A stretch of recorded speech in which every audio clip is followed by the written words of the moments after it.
Hello to all young minds, welcome to my channel science entity.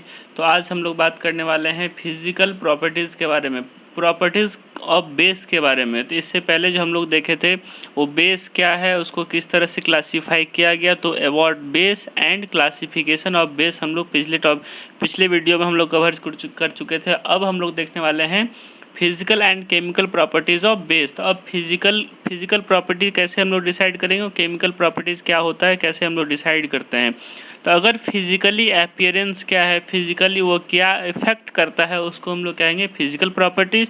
और किसके साथ react करके क्या चीज़ का फॉर्म करता है, उसको हम लोग कहेंगे केमिकल प्रॉपर्टीज़।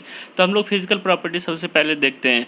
चलिए देखते हैं फिजिकल प्रॉपर्टी में क्या है। सबसे पहले टेस्ट है, वो किस तरह का टेस्ट प्रोवाइड करेगा अगर हम लोग उसको खाना चाहें तो they are sharp bitter in taste. Yes, ये बीटर टेस्ट प्रोवाइड करेगा आपको। जितने सारे बेस है वो सब के सब कौन सा टेस्ट प्रोवाइड करेगा, वो बीटर टेस्ट प्रोवाइड करता है। अब नेक्स्ट है आपका इफेक्ट ऑन स्किन। स्किन के ऊपर, आपके स्किन के ऊपर अगर वो गिर जाता है तो क्या इफेक्ट शो करेगा। तो इफेक्ट ऑफ स्किन क्या है, they give a feeling of soppy touch and all alkali a mild corrosive action on skin. Yes, वो माइल्ड कोरोसिव एक्शन देता है किसके ऊपर, स्किन के ऊपर। तो अगर स्किन के ऊपर थोड़ा सा आपका पड़ जाता है तो थोड़ा सा हल्का सा क्या होगा, इचिंग टाइप का होगा, उसको कहते हैं माइल्ड कोरोसिव एक्शन। और उसके बाद फिर क्या होगा, वो अगर आपके स्किन पर पड़ता है वो तो सॉपी टच आपको प्रोवाइड करेगा। तो क्या इफेक्ट करेगा, सबसे पहले आपका थोड़ा सा कोरोसिव इन नेचर होगा, उसके बाद फिर आपको क्या करेगा, सॉपी टच प्रोवाइड करेगा आपके स्किन पर। ये था इफेक्ट ऑन स्किन। नेक्स्ट आपका फिजिकल प्रॉपर्टीज है कंडक्टिविटी। यस, इससे पहले हम लोग जो एसिड पर रहे थे उसमें भी हम लोग कंडक्टिविटी को कंसिडर किए थे। यहाँ पर भी कंडक्टिविटी क्या बेसिक सॉल्यूशन कंडक्टिविटी शो करेगा या फिर नहीं करेगा। तो कंडक्टिविटी का क्या मतलब होता है, दो, एक हीट इलेक्ट्रिसिटी कंडक्ट करना, एक इलेक्ट्रिसिटी कंडक्ट करना। तो एक हीट कंडक्ट करना और दूसरा इलेक्ट्रिसिटी कंडक्ट करना। तो यहाँ पर देखेंगे हीट कंडक्ट करेगा या फिर इलेक्ट्रिसिटी कंडक्ट करेगा। तो यहाँ पर हीट से कोई मतलब नहीं है। यहाँ पर किसको कंसिडर करेंगे हम लोग, यहाँ पर कंसिडर करेंगे हम लोग क्या वो इलेक्ट्रिसिटी कंडक्ट करेगा या फिर नहीं करेगा। जैसा कि हम जानते हैं अगर किसी भी वाटर में, कोई भी वाटर में अगर हम लोग बेस डिज़ोल्व करते हैं तो वहाँ से क्या चीज़ रिलीज करता है, O H minus ion release करता है। और O H minus ion release करने की वजह से इसका मतलब बेस का एक्वस सॉल्यूशन किस नेचर का होगा आपका, वो उसका नेचर होगा आयनिक नेचर होगा। और जब कभी भी कोई भी सब्सटेंस आयनिक नेचर शो करेगा तो वो क्या करेगा, इलेक्ट्रिसिटी कंडक्ट करता है। तो जहाँ कहीं भी आयंस होता है वहाँ पर इलेक्ट्रिसिटी कंडक्शन होता है। तो इसका मतलब क्या होगा, बेसिक सॉल्यूशन में भी तो OH माइनस आयन रहता है और सोडियम आयन, पोटेशियम आयन जिस किसी भी मेटल का रहेगा तो वहाँ से भी क्या होगा, आपका कंडक्ट करेगा, चूँकि आयंस का प्रेजेंस होगा वहाँ पर। यहाँ पर they conduct electricity in solution. जैसे ही वाटर में डालते हैं तो वो आयंस में कन्वर्ट हो जाता है और आयंस इलेक्ट्रिसिटी कंडक्ट करता है, जिस वजह से हम लोग क्या कहेंगे, जो basic solution aqueous solution of base conduct electricity. अब बात है इफेक्ट ऑन इंडिकेटर। इंडिकेटर किसको कहते हैं, इंडिकेटर केमिकल सब्सटेंस है जो एसिड और बेस को दिखाता है by the changing in colour, by the change in taste, by the change in smell, इस तरह से। तो कोई भी ऐसा सब्सटेंस जो एसिड और बेस को क्लासिफाई करे, कुछ भी चेंज हो करके, उसको हम लोग क्या कहेंगे, इंडिकेटर कहेंगे। तो इंडिकेटर के बारे में हम लोग डिटेल में स्टडी करेंगे, लेकिन अभी नहीं करेंगे। एसिड बेस के बाद हम लोग सॉल्ट्स पढ़ेंगे और सॉल्ट्स के बाद हम लोग इंडिकेटर को पढ़ेंगे। बहुत सारा इंडिकेटर है, सारा का सारा आपको पढ़ाया जाएगा। तो the effect the indicates the indicates as given below. अब देखिए यहाँ पर देखिए इंडिकेटर क्या है आपका, लेड लिटमस पेपर होता है। लेड लिटमस पेपर क्या करता है, रेड टू ब्लू कर देता है।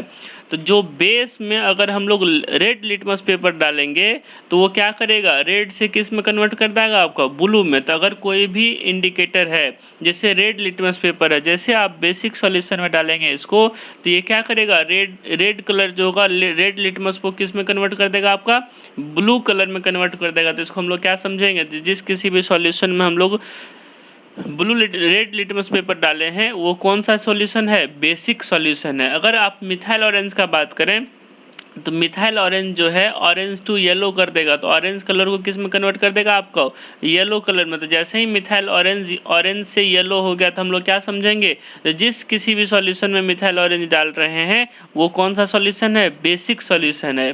थर्ड है आपका फिनोप्थिलीन। फिनोप्थिलीन नॉर्मली क्या होता है, कलरलेस होता है। फिनोप्थिलीन का अपना कोई कलर नहीं होता है, लेकिन जैसे ही इसको बेसिक मीडियम में डालेंगे तो ये कलरलेस टू क्या हो जाएगा, पिंक कलर शो करेगा। लेकिन अगर टर्मेरिक पेपर का बात करें तो टर्मेरिक पेपर का जो कलर होता है, तो टर्मेरिक का जो कलर होगा वही टर्मेरिक पेपर का कलर होता है। तो टर्मेरिक पेपर का कलर येलो होगा, लेकिन जैसे ही बेसिक मीडियम में डालते हैं तो वो क्या हो जाता है, रेड ब्राउन कलर का हो जाता है। तो ये इंडिकेटर पर क्या इफेक्ट डालेगा, वो था आपका क्या, बेस के बारे में। तो बेस का हम लोग फिजिकल प्रॉपर्टी कंप्लीट कर लिए, टेस्ट पढ़ लिए। उसका फिर नेक्स्ट था आपका इफेक्ट ऑन स्किन था। उसका फिर नेक्स्ट है आपका थर्ड कंडक्टिविटी, और फोर्थ आपका क्या है, इफेक्ट ऑन इंडिकेटर। तो ये 4 तरह के आपकी फिजिकल प्रॉपर्टीज़ हैं। अब आप बात आई आपकी जो केमिकल प्रॉपर्टी क्या क्या है। तो केमिकल प्रॉपर्टी हम लोग क्या क्या पढ़ेंगे, जो कोई भी अदर सब्सटेंस से कंबाइन करके या क्या चीज़ का फॉर्मेशन करता है, तो उसी को हम लोग किस में पढ़ते हैं, केमिकल प्रॉपर्टी में पढ़ते हैं। तो चलिए पहला हम लोग देखते हैं केमिकल प्रॉपर्टीज। तो पहला केमिकल प्रॉपर्टी है आपका रिएक्शन विथ मेटल। अगर हम लोग बेस को रिएक्ट करवाएंगे किसके साथ, मेटल के साथ, तो क्या होगा, तो some metal react with base to liberate hydrogen gas. Yes, कुछ मेटल जो है वो बेस के साथ कंबाइन करके क्या लिबरेट करेगा, तो वहाँ से हाइड्रोजन गैस लिबरेट करता है। जैसे मेटल प्लस बेस फॉर्म कर रहा है सॉल्ट्स प्लस हाइड्रोजन गैस। तो जैसे अब देखिए, all metal does not form या फिर do not react with base to form salts and hydrogen gas. जितने सारे मेटल आपके पास अवेलेबल है, हर एक मेटल जो है बेस के साथ रिएक्ट करके salts and hydrogen gas release नहीं करता है। जैसे एग्जांपल हम लोग देखें तो एग्जांपल, पहला एग्जांपल है आपका, अगर NaOH सोडियम हाइड्रोक्साइड जिंक के साथ रिएक्शन करेगा। अगर सोडियम हाइड्रोक्साइड को जिंक के साथ रिएक्शन करवाते हैं तो सोडियम जिंकेट का फॉर्मेशन करता है, Na2ZnO2, इसको कहते हैं सोडियम जिंकेट। तो sodium zincate plus H2 gas release करता है। लेकिन अगर साथ ही साथ सोडियम हाइड्रोक्साइड्स को हम लोग एल्यूमिनियम के साथ अगर रिएक्शन करवा देंगे in the presence of H2O, तो sodium aluminate plus hydrogen gas release करता है। ये दो मेटल जो है वो जो बेस के साथ कंबाइन करके सॉल्ट तो फॉर्म कर ही रहा है, sodium zincate and sodium aluminate, और साथ ही साथ क्या कर रहा है, हाइड्रोजन गैस भी लिबरेट कर रहा है। तो यहाँ से पहला आप केमिकल प्रॉपर्टीज देखें, अगर कोई भी मेटल कंबाइन करेगा किसके साथ, बेस के साथ, कोई भी मेटल नहीं कहिए, यहाँ पर सम मेटल कहेंगे। अगर कुछ मेटल हम लोग बेस के साथ कंबाइन करवाते हैं तो सॉल्ट्स का फॉर्मेशन करता है और हाइड्रोजन गैस रिलीज करता है। अब बात आई नेक्स्ट है आपका रिएक्शन विथ एसिड। तो base react with acid undergoes क्या, neutralization reactions forming salts and water. तो अगर एसिड बेस के साथ कंबाइन करेगा तो न्यूट्रलाइजेशन रिएक्शन शो करेगा, जिसके वजह से सॉल्ट्स एंड वाटर का फॉर्मेशन करता है। तो यहाँ पर देखिए सॉल्ट बन रहा है और यहाँ पर क्या बन रहा है, वाटर। कब, जब एसिड एंड बेस कंबाइन करेगा तब। जैसे यहाँ पर बेस के बारे में पढ़े अभी, सोडियम हाइड्रोक्साइड अगर H2SO4 के साथ कंबाइन करता है, सोडियम हाइड्रोक्साइड H2SO4 का फॉर्मूला नाम क्या हो जाएगा, सल्फ्यूरिक एसिड। तो अगर सोडियम हाइड्रोक्साइड सल्फ्यूरिक एसिड के साथ कंबाइन करेगा तो सोडियम सल्फेट प्लस H2O का फॉर्मेशन करेगा। इसी को हम लोग कहते हैं न्यूट्रलाइजेशन रिएक्शन। अगर सोडियम हाइड्रोक्साइड HCl के साथ कंबाइन करता है हाइड्रोक्लोरिक एसिड के साथ, तो हम लोग क्या करेगा, सोडियम क्लोराइड प्लस H2O का फॉर्मेशन करेगा। लेकिन थर्ड एग्जांपल अगर देखें आप, कैल्शियम हाइड्रोक्साइड से अगर HCl के साथ कंबाइन किया तो बनेगा कैल्शियम क्लोराइड एंड H2O का फॉर्मेशन करेगा। तो ये था आपका क्या, रिएक्शन विथ एसिड। तो अभी तक 2 रिएक्शन पढ़ चुके, एक रिएक्शन विथ मेटल और दूसरा रिएक्शन विथ एसिड। अब थर्ड क्या रिएक्शन है आपका, तो थर्ड रिएक्शन है रिएक्शन विथ नॉन मेटल। तो कुछ कुछ बेस नॉन मेटल के साथ या फिर कुछ नॉन मेटल बेस के साथ कंबाइन करता है और सॉल्ट्स एंड वाटर का फॉर्मेशन करता है। तो base react with non metal oxide to form metal salts and water. तो अगर नॉन मेटल ऑक्साइड के साथ हम लोग कंबाइन करवा देंगे किसका, बेस का, तो हम लोग क्या बनाएगा, मेटल सॉल्ट्स एंड वाटर का फॉर्मेशन करेगा। तो base react with non metal oxide plus salts plus water. तो अब यहाँ से देखिए एग्जांपल, अगर NaOH को CO2 के साथ कंबाइन किए, NaOH क्या है आपका, sodium hydroxides, NaOH sodium hydroxides, और CO2 क्या है, C मतलब कार्बन, और कार्बन क्या है आपका, नॉन मेटल है, और ये कार्बन के साथ क्या दिख रहा है आपको, ऑक्सीजन, तो इसको कहते हैं नॉन मेटल का ऑक्साइड। तो CO2 को हम लोग क्या कहेंगे, ऑक्साइड ऑफ नॉन मेटल, और NaOH को क्या कहेंगे, बेस कहेंगे।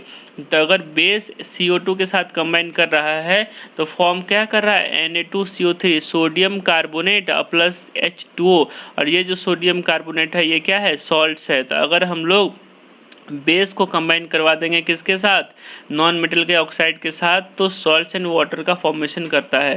साथ ही साथ अगर कैल्शियम हाइड्रोक्साइड्स को CO2 के साथ कंबाइन करवाते हैं, कैल्शियम हाइड्रोक्साइड्स को अगर CO2 के साथ कंबाइन करवा देंगे तो कैल्शियम कार्बोनेट प्लस H2O का फॉर्मेशन करता है, और कैल्शियम कार्बोनेट क्या हो गया, मेटल सॉल्ट्स हो गया, और सोडियम कार्बोनेट भी क्या है, मेटल सॉल्ट्स है। तो इसलिए यहाँ पर लिखा हुआ था क्या, इसलिए यहाँ पर लिखा हुआ है base react with non metal oxide to form salts and water, और सॉल्ट भी क्या, मेटालिक सॉल्ट्स का फॉर्मेशन करेगा, तो मेटल सॉल्ट्स एंड वाटर का फॉर्मेशन करता है।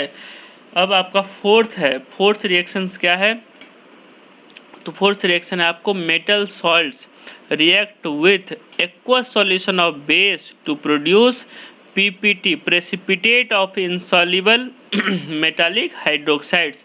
तो इनसॉल्युबल मेटालिक हाइड्रोक्साइड्स का क्या बनेगा, प्रेसिपिटेट का फॉर्मेशन करेगा। कब होगा, जब हम लोग सॉल्ट्स का रिएक्शन करवा देंगे बेस के साथ, जैसे सोडियम सल्फेट है, तो जिंक सल्फेट है, तो जिंक सल्फेट को हम लोग क्या कहेंगे, मेटल सॉल्ट्स कहते हैं। Zn मेटल है और SO4 क्या है, सल्फेट आयंस है, तो इसको हम लोग कहेंगे मेटल सॉल्ट्स। तो अगर मेटल सॉल्ट्स को रिएक्शन किसके साथ करवा देंगे हम लोग, NaOH जो कि बेस है, तो NaOH के साथ करवाते हैं, तो यहाँ पर Na2SO4 ये भी सॉल्ट्स बन रहा है, और यहाँ पर क्या है, ZnOH का होल 2, ये क्या है, बेस बन रहा है।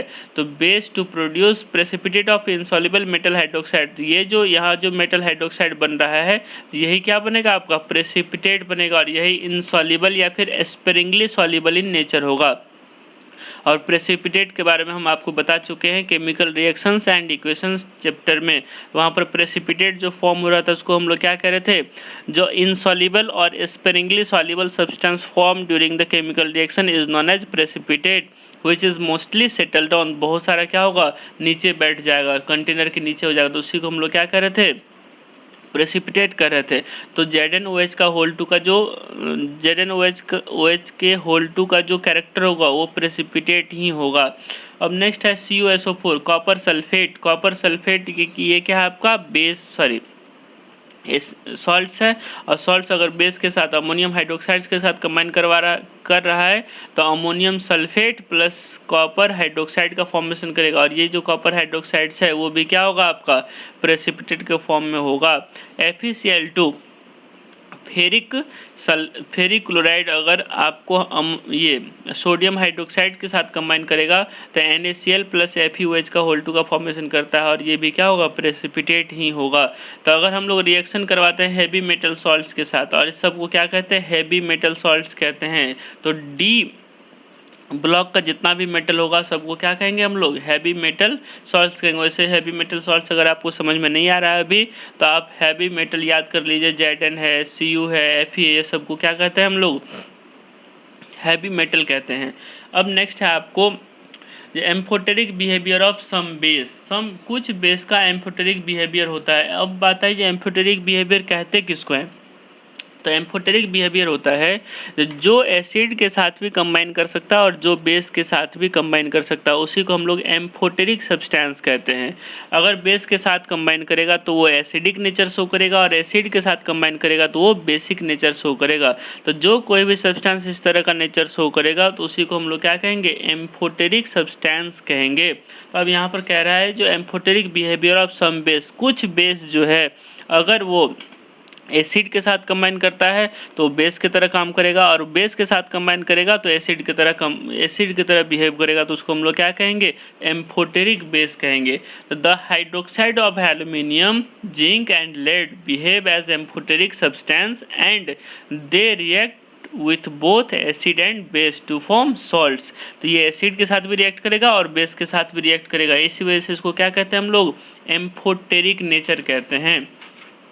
तो आपका नेक्स्ट है, अगर एल्यूमिनियम हाइड्रोक्साइड्स को HCl के साथ कंबाइन करवा देंगे, एल्यूमिनियम हाइड्रोक्साइड्स क्या है, बेस है, और HCl क्या है आपका, एसिड, तो HCl के साथ कंबाइन करवाएंगे तो AlCl3 प्लस H2O का फॉर्मेशन करता है, और AlCl3 क्या है आपका, ये आपका सॉल्ट्स है।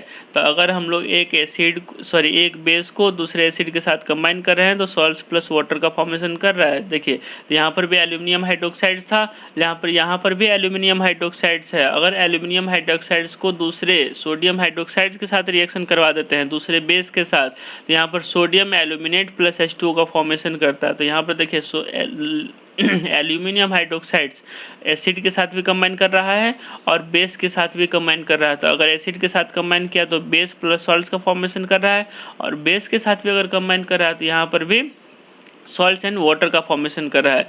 तो अगर एल्यूमिनियम हाइड्रोक्साइड एसिड के साथ कंबाइन किया तो सॉल्ट वाटर का फॉर्मेशन करेगा। एल्यूमिनियम हाइड्रोक्साइड ही अगर बेस के साथ कंबाइन किया तो यहाँ पर भी सॉल्ट्स एंड वाटर का फॉर्मेशन कर रहा है। इसी वजह से एल्यूमिनियम का हाइड्रोक्साइड को हम लोग क्या कहेंगे, एम्फोटेरिक इन नेचर।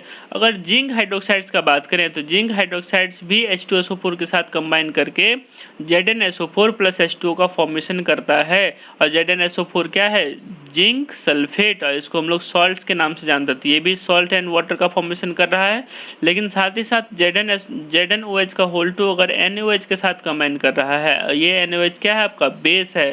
तो अगर ZnOH zinc hydroxides sodium hydroxide के साथ कंबाइन करेगा तो सोडियम जिंकेट का फॉर्मेशन करता है, H2O का फॉर्मेशन करता है, और सोडियम जिंकेट क्या है, सॉल्ट्स है, और H2O वाटर है। तो यहाँ पर देखिए सोडियम हाइड्रोक्साइड एसिड के साथ कंबाइन किया तो फिर भी सॉल्ट्स एंड वाटर का फॉर्मेशन कर रहा है। और अगर सोडियम हाइड्रोक्साइड का बात करें तो यहाँ जिंक हाइड्रोक्साइड का बात करें तो यहाँ पर सोडियम हाइड्रोक्साइड के साथ भी ये कंबाइन करके, ये बेस है तो बेस के साथ भी कंबाइन करके सॉल्ट्स एंड वाटर का फॉर्मेशन कर रहा है। इसी वजह से इसको हम लोग क्या कहेंगे, जिंक हाइड्रोक्साइड्स को, इसको कहेंगे एम्फोटेरिक इन नेचर।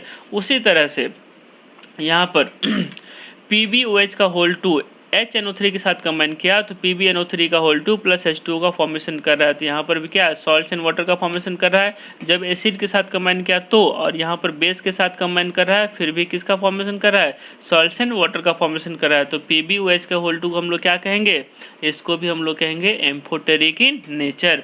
अब नेक्स्ट टर्म है आपका यूज ऑफ बेस। तो सोडियम हाइड्रोक्साइड्स, कास्टिक सोडा और NaOH, सोडियम हाइड्रोक्साइड्स को ही हम लोग कास्टिक सोडा भी कहते हैं और इसी को हम लोग क्या कहते हैं, NaOH, इसका फॉर्मूला है। तो मैन्युफैक्चर ऑफ, ये इसका जो यूज होता है सोडियम हाइड्रोक्साइड्स को, तो सोप के मैन्युफैक्चरिंग में इसका यूज करते हैं, सिंथेटिक फाइबर बनाने में करते हैं, ड्रेन क्लीनर के फॉर्म में करते हैं, ओवन क्लीनर के फॉर्म में इसका यूज़ करते हैं। उसके बाद फिर इन पेपर इंडस्ट्री यूज़ होता है, पेट्रोल के रिफाइनिंग में यूज़ होता है। उसके बाद फिर अगर हम लोग पोटासियम हाइड्रोक्साइड या फिर कास्टिक पोटास का बात करें जिसका फॉर्मूला होता है KOH, तो ये क्या है, ड्रेन क्लीनर के फॉर्म में काम करता है। In nickel iron storage battery, in nickel and iron storage battery में काम आता है। उसके बाद फिर आपको मैन्युफैक्चरिंग ऑफ टॉयलेट सोप में काम आएगा for the absorbing CO2 gas. तो ये सब क्या है, इसका यूज है। आपको डायरेक्ट क्या करना पड़ेगा, इसको याद रखना पड़ेगा, इसका कोई दूसरा अल्टरनेटिव नहीं है। अगर अमोनियम हाइड्रोक्साइड्स का बात करें तो इसका फार्मूला होगा NH4OH। तो अमोनियम हाइड्रोक्साइड्स का क्या क्या काम है भाई, ये गैसेस स्टेन रिमूवर होता है, ग्रीसेज स्टेन रिमूवल होता है। तो ग्रीसेज, कहीं पर अगर ग्रीस लगा हुआ है या फिर कहीं पर कलर किया हुआ है तो उसका जो रिमूवर का फॉर्मेशन होता है तो उसमें क्या यूज़ करता है, अमोनियम हाइड्रोक्साइड्स यूज़ किया जाता है। उसका बाद फिर ड्राई क्लीनर्स जो होते हैं, ड्राई क्लीनर्स में भी अमोनियम हाइड्रोक्साइड्स को यूज़ किया जाता है। और उसके बाद फिर है आपका हाउस होल्ड क्लीनर। तो जो हाउस में अगर कोई भी चीज़ आप क्लीन करने के लिए रखते हैं, यूज़ करते हैं, तो उसको भी हम लोग क्या कहेंगे, हाउस होल्ड क्लीनर कहते हैं। और उसमें क्या यूज़ किया जाता है, अमोनियम हाइड्रोक्साइड यूज़ किया जाता है। देखिए इसको समझाने के लिए कुछ नहीं है, ये सब सब्सटेंस है, उसमें इस सब सब्सटेंस के मैन्युफैक्चरिंग में ये सब्सटेंस का यूज़ किया जाता है, तो इसको हम लोग क्या कहेंगे, यूज़ कह देंगे। अगर कैल्शियम हाइड्रोक्साइड्स का बात करें आप, तो manufacturing of bleaching powder in softening of water, तो वाटर के सॉफ्टनिंग के लिए क्या यूज़ किया जाता है, ब्लीचिंग पाउडर, या फिर वाटर के सॉफ्टनिंग के लिए यूज़ किया जाता है आपको NaOH। तो ब्लीचिंग पाउडर बनाने में कैल्शियम हाइड्रोक्साइड्स का यूज़ किया जाता है, तो इसी को कहते हैं manufacturing of bleaching powder in softening of water. दूसरा है आपका वाइट वॉशिंग। तो वाइट वॉशिंग जो होता है उसमें भी क्या यूज़ किया जाता है, कैल्शियम हाइड्रोक्साइड से ही यूज़ किया जाता है। टू मेक ब्रिक मोटर, तो ये ब्रिक मोटर जो यूज़ किया बनता है, तो उसमें क्या क्या यूज़ किया जाता है, आपका कैल्शियम हाइड्रोक्साइड यूज़ किया जाता है। In testing of CO2 gas, तो CO2 गैस को टेस्ट करने के लिए भी आपको कैल्शियम हाइड्रोक्साइड ही यूज़ में लाया जाता है। अब आपका है नेक्स्ट कौन सा, नेक्स्ट है आपको एल्यूमिनियम हाइड्रोक्साइड्स NaLOH का होल 3। तो एल्यूमिनियम हाइड्रोक्साइड्स का यूज़ किया जाता है as a foaming agents in fire extinguisher. तो यहाँ पर फोमिंग एजेंट जो होता है, जो आग को बुझाने का काम आता है, तो उसी में हम लोग फोमिंग एजेंट की तरह काम करते हैं, किसका, एल्यूमिनियम हाइड्रोक्साइड्स का यूज़ करते हैं। अब है आपका मैग्नीशियम हाइड्रोक्साइड MgOH का होल 2। मैग्नीशियम हाइड्रोक्साइड्स का क्या काम है भाई, as an antacid for relief from excess acid in stomach. तो अगर स्टोमक में हम लोग को बहुत ज़्यादा एसिड हो जाता है, जिसको हम लोग अनडाइजेशन के नाम से जानते हैं, तो वहाँ पर क्या होगा, वहाँ पर MgOH को यूज़ किया जाता है, किसको, अनडाइजेशन के लिए यूज़ किया जाता है। तो ये आपका था क्या चीज़, use of base and physical and chemical classification of base. तो इसमें हम लोग तीन टॉपिक को कवर किए, एक physical classification of base, physical properties of base, दूसरा कवर किया केमिकल प्रॉपर्टीज़ ऑफ बेस, और तीसरा कवर किया क्या, इसका यूजेज ऑफ बेस। तो ये आपका बेस का सारा स्टोरी कंप्लीट होता है यहाँ पर। अब हम लोग नेक्स्ट वीडियो में देखेंगे सॉल्ट्स के बारे में, या फिर pH के बारे में भी हम लोग देख सकते हैं। Okay, thank you for watching. अगर आपको कोई भी प्रॉब्लम हो रही है वीडियो से रिलेटेड, तो आप प्लीज़ हमें कमेंट करके बताइए क्या प्रॉब्लम हो सकता है और हम क्या इसमें और प्रोग्रेस कर सकते हैं। तभी जी ये आपको पढ़ाया गया है, ये बहुत ज़्यादा डिटेल नहीं है, ये NCERT बेस्ड पर काम किया हुआ है। हम आपको डिटेल में पढ़ाएंगे और छोटा टॉपिक बना करके पढ़ाएंगे, जिस तरह से हम इससे पहले पढ़ाए थे केमिकल रिएक्शंस एंड इक्वेशन। लेकिन अभी आपका लॉकडाउन चलने की वजह से लंबा वीडियो बना रहे हैं, ताकि आपका लॉकडाउन जब तक चल रहा है तब तक आपका पूरे का पूरे केमिस्ट्री कम से कम क्लियर हो जाए। Okay, thank you for watching.